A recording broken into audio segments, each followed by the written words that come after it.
सो अभी मैं हूँ शहीद भगत सिंह कॉलेज में और यहाँ पर आप जिस तरह से देख ही रहे हैं हर तरह के आपको स्टूडेंट्स दिखाई दे रहे हैं। कुछ आपको ऐसे लग रहे होंगे पढ़ाई में बहुत ज़्यादा स्मार्ट है, वेरी इंटेलिजेंट स्टूडेंट्स। कुछ ऐसे लग रहे होंगे कि शायद ये लोग थिएटर के बैकग्राउंड से हैं। कुछ ऐसे लग रहे होंगे जिनको देख के लगता होगा कि ये बड़ी गहन सोच वाले हैं।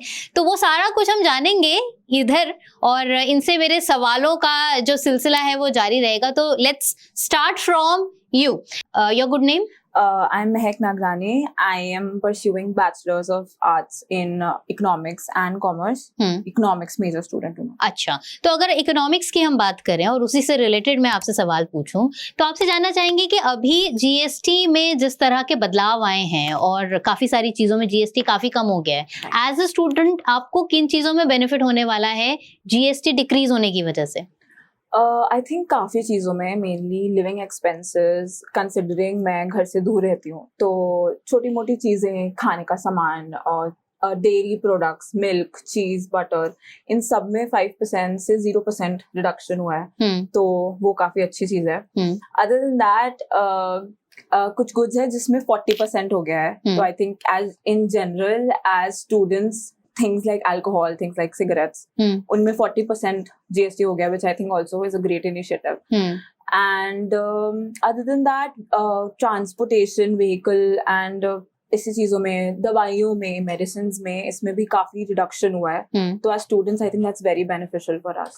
My name is Mansha. I'm a political science student. Being female, आपसे मैं जानना चाहूंगी क्योंकि लड़कियां जो होती हैं ना वो बहुत कॉन्शियस होती हैं पैसे को लेके। उनको ये पता है कि उनको पैसा अगर सेव करना है तो करना है और जिस चीज पर जितना स्पेंड करना है उतना ही करना है, उससे ऊपर नहीं करना है। और अगर उससे ऊपर करने की नौबत भी आती है तो मम्मी पापा जिंदाबाद, अपने पैसे नहीं खर्चने हैं। तो आपको जीएसटी के रिड्यूस होने से किन पर्टिकुलर चीजों में, जिनमें आपका अभी तक पैसा, मैं कहूंगी कि अगर 100 रुपए लगता था वो 50 रुपए कॉस्ट आ गई है, वो कौन सी चीजें हैं? सो आई थिंक डेफिनेटली जो जीएसटी में कमी हुई है उससे स्टूडेंट्स का, जैसे इन्होंने भी कहा, वही रिटरेशन है कि काफी ज्यादा बेनिफिट हुआ है।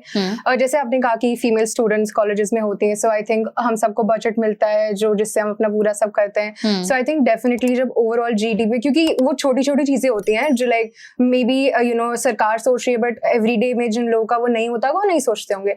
सो आई थिंक कि वो those things add up, because फिर एंड में जाके जब हमारा एंडली बजट होता है, मंथली बजट तो कम होता है, जब उसमें हम देखते हैं कि बेटर हुआ है एंड हमारे लिए as in college life better हो रहा है, so that's something that's very good. Okay, आपसे जानना चाहेंगे कि आप क्योंकि कॉलेज में पढ़ते हैं, आपने स्कूल लाइफ देखी, अब कॉलेज लाइफ देख रहे हैं, इस दौरान आपने क्या नोटिस किया? क्या वाकई सक्सेसफुल होने के लिए सिर्फ पढ़ाई ही इम्पोर्टेंट है या उसके अलावा भी कुछ और चीजें हैं जो इम्पोर्टेंट है, जिनके बेसिस पर थोड़ा सा कम इंटेलिजेंट स्टूडेंट भी होगा लेकिन वो पर्टिकुलर क्वालिटीज होंगी तो वो सक्सेसफुल हो जाएगा? ऐसा लगता है आपको? Firstly, I am Manav Badlani. I am a BCom honors student in second year, third semester. Secondly, आपके जब सवाल पर आते हैं, आप कहते हैं कि क्या सिर्फ एकेडमिक्स मैटर करते हैं। जब आप स्कूल में होते हैं आपको एक चीज़ सिखाई जाती है कि आपके ये नंबर हैं, आपको इतने नंबर लाने हैं। लेकिन आजकल स्कूलों से ही एक बात शुरू हो रही है कि आप अलग अलग चीज़ों में पार्टिसिपेट करें, स्पोर्ट्स में पार्टिसिपेट करें, डिबेट में पार्टिसिपेट कर रहे हैं। मैं क्योंकि डिबेटिंग सोसाइटी से हूँ और मैं 11 साल से पब्लिक स्पीकिंग कर रहा हूँ, तो मैं ये कह सकता हूँ कि अब स्कूलों में भी एक ये बदलाव आ चुका है कि वो सिर्फ एकेडमिक्स को छोड़ के दूसरी चीज़ों पर भी फोकस कर रहे हैं। अब बात आती है कॉलेज की। कॉलेज में आते से ही आपको एक अलग फ्रीडम मिलती है, थोड़ी ऑटोनॉमी मिलती है, एक तरह की आपको डायरेक्शन मिलती है कि अगर मुझसे सिर्फ एकेडमिक्स नहीं हो रहा तो मेरे पास कुछ और चीजें जिसमें मैं मास्टरी कर सकता हूँ, जिसमें जो मुझे आती है और जो मुझे फ्यूचर में काम आ सकती है। ये इंटर्नशिप से हो सकता है, ये स्किल बिल्डिंग से हो सकता है, ये कोर्सेज से हो सकता है। आजकल ऐसी बहुत सारी कोर्सेज की वेबसाइट है जो अलग अलग टॉपिक्स पर, भली एक्सेल हो गया, वीडियो एडिटिंग हो गया, जो कि आने वाले कल में बहुत बड़ी इंडस्ट्री बनने वाली है और अभी भी जो बहुत अच्छे सब्सटैंशियल अमाउंट की इंडस्ट्री है। तो ऐसे स्टूडेंट जो एकेडमिक्स में कम है वो उसे कॉम्पनसेट करने के लिए ऐसे कोर्सेज में अपना टाइम इन्वेस्ट कर सकते हैं और अपने आप को इन्वेस्ट कर सकते हैं ताकि उनकी जो सारी चीजें हैं वो बैलेंस हो जाए। तो आई थिंक एक ये चीज है। ओके, सो अगर हम 10 में से मार्किंग देना चाहें पढ़ाई को, मतलब हम लाइफ में सक्सेसफुल होने की बात कर रहे हैं and we are not talking about a particular subject a particular course. हम कहते हैं कि लाइफ में अगर हम सक्सेसफुल होने की बात करते हैं तो उसका मायना है ओवरऑल सक्सेस। तो वो सक्सेस सिर्फ पढ़ाई वाली नहीं, प्रोफेशन वाली नहीं, वो पर्सनल लाइफ वाली भी है। उसके हिसाब से 10 में से आप पढ़ाई को कितने मार्क्स देंगे और अदर बाकी सारी एक्टिविटीज को कितने देंगे आउट ऑफ 10? आई थिंक अगर आपको पढ़ाई को रखना है तो एटलीस्ट आपको 7 तक तो रखना ही पड़ेगा। ओके। क्योंकि आप कहीं भी जाएं, एक फाउंडेशनल जो बैकग्राउंड होता है वो शिक्षा से ही बनता है, वो एजुकेशन से ही बनता है। भले ही आप कोई भी कोर्स कर रहे हो, कोई भी काम कर रहे हो, उसके बाद जो बाकी 3 पॉइंट्स हैं उसमें आपका है एडिशनल काम। आपने वर्क एक्सपीरियंस लिया, आपने इंटर्नशिप कर ली, आपने कोई कोर्स कर लिया, आपने एडिशनल स्किल्स अपने में सीख ली। तो ये सब जो चीजें हैं, ये सब इन सब का भी मायना है। लेकिन एक फाउंडेशन जो है, जो पढ़ाई से बनता है, उसका भी एक अलग मायना है। ओके, सो 10 में से 7 मार्क्स फॉर एकेडमिक्स और बाकी 3 नंबर से आप अपने पर्सनल स्किल्स सुधार लीजिए, लोगों से बातचीत सुधार लीजिए, आप ज्यादा से ज्यादा लोगों के साथ आप कनेक्शंस में रहिए। इन सब चीजों के लिए 3 number. Good, thank you. So आपसे जानना चाहूंगी, शहीद भगत सिंह कॉलेज के कुछ ब्रिलियंट स्टूडेंट्स में से एक आप हैं। कहाँ से हैं आप? मेरा नाम है मोहिका और मैं बीकॉम कर रही हूँ 2nd year. I am from Haryana, Sirsa district particular में। ओके, तो अभी कॉलेज में आप आई हैं, शहीद भगत सिंह कॉलेज को अब आप समझ गई होंगी इतने टाइम में। अगर हम आपसे जानना चाहेंगे कि 1 वर्ड में आप शहीद भगत सिंह कॉलेज को डिस्क्राइब कीजिए, तो वो 1 वर्ड क्या होगा? देखा जाता है कि शहीद भगत सिंह कॉलेज अपने आप में ही बहुत डाइवर्स कॉलेज है। यहाँ पे सिर्फ कॉमर्स की बात करें तो कॉमर्स बैकग्राउंड में ही बच्चे 2000 से ज्यादा है। अब इस बाकी सब को मिला के आर्ट्स और साइंसेस 5 से 6000 है। तो कुल मिला के आई डू नॉट थिंक कि हम एक वर्ड में इनको बयां कर सकते हैं, इनको एक वर्ड में डिस्क्राइब कर सकते हैं। But there is a qualities जो हर बच्चे में होएगी।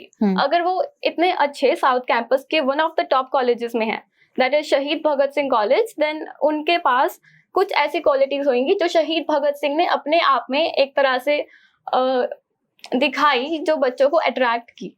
So for me it is being tenaciousness, that is being persistent, एक तरफ लगातार कुछ काम करना। Either you are good in academics या फिर आप किसी और चीज में अच्छे हैं। जैसे personally I am the research and analysis head of MUNSO, which is Model United Nations Society। जब मैं अपने घर से आई थी मुझे इस कंसेप्ट के बारे में नहीं पता था। So इस कॉलेज ने मुझे इतना कुछ सिखाया है और इतना कुछ दिया है that I have turned a tenacious being जो persistent है अपनी doings के अंदर। So I think that tenacious is a word that is one of the many that can be described। Okay, yeah। तो आपसे जानना चाहेंगे 1 वर्ड में शहीद भगत सिंह कॉलेज को आप कैसे डिस्क्राइब करती हैं? Okay, so I am Tarash Thapa. I am a 3rd year student studying economic honors at Shahid Bhagat Singh College।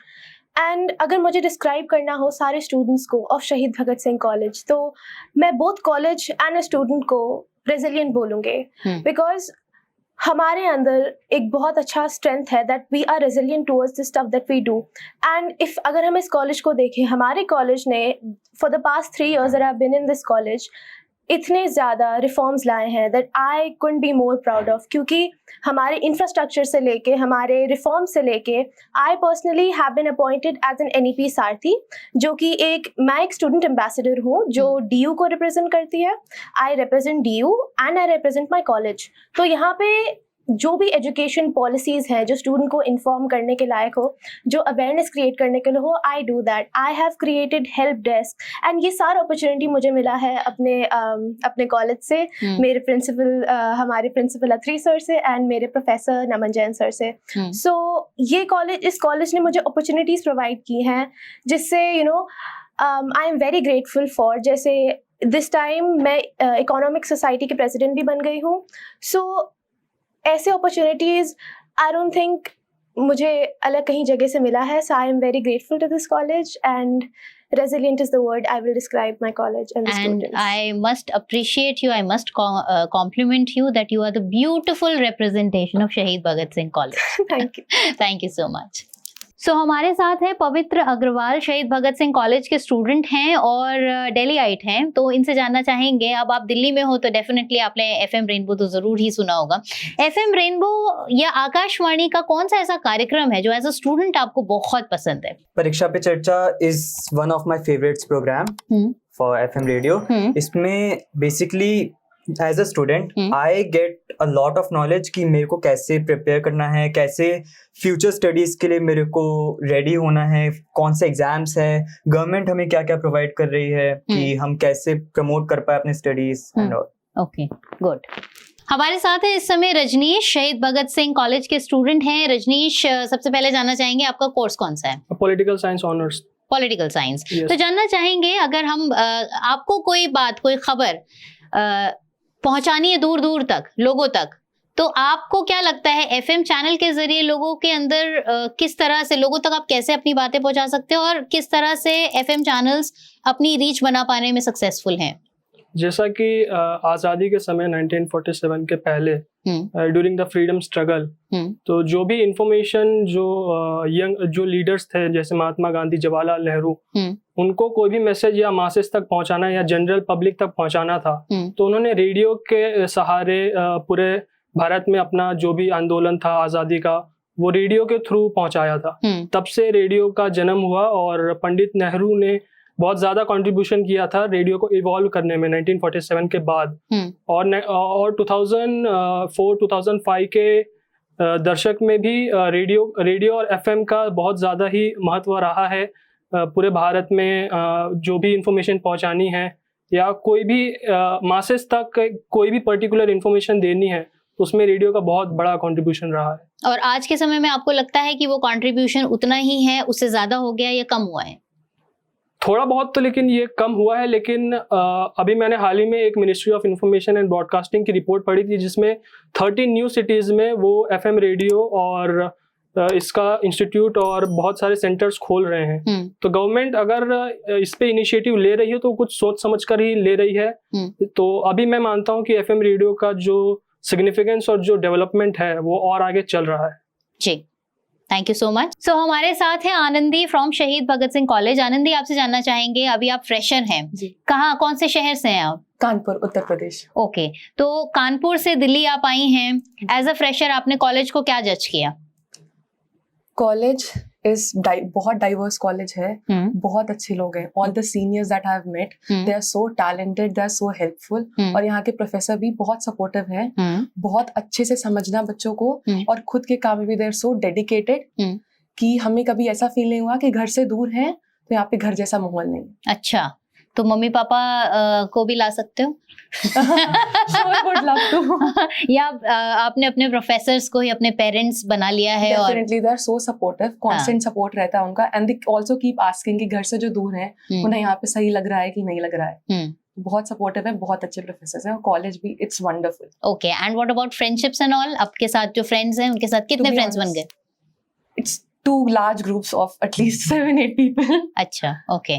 So you are happily studying Yes, here? I'm happily studying actually. Like I haven't felt homesick yet. Okay, very good, very good. Thank you so much इतनी important, इतनी प्यारी प्यारी बातें हमारे साथ करने के लिए, इतना कुछ बताने के लिए। मैंने आपके साथ मल्टीपल क्वेश्चंस पूछे, मतलब क्वेश्चंस ऐसे ऐसे दागे हैं आपके ऊपर। I wanted to check your spontaneity, आप कितने डिटेल नॉलेज रखते हैं, कितना समझते हैं देश को, अपने आप को, अपनी सोसाइटी को। और मुझे क्लियरली ये लगा कि आप लोग बहुत ज़्यादा इनलाइटेंड हैं, आप चीज़ों को समझते हैं और सही जानकारी आपके पास है। And the credit goes to शहीद भगत सिंह कॉलेज। तो फिर जब किसी कॉलेज ने आपको इतना कुछ दिया है तो आप उसको क्या कहना चाहेंगे अपनी तरफ से? We love SBSC. SBSC, we love SBSC। Thank you so much हमारे साथ जुड़ने के लिए और इतनी बातें शेयर करने के लिए। Thank you.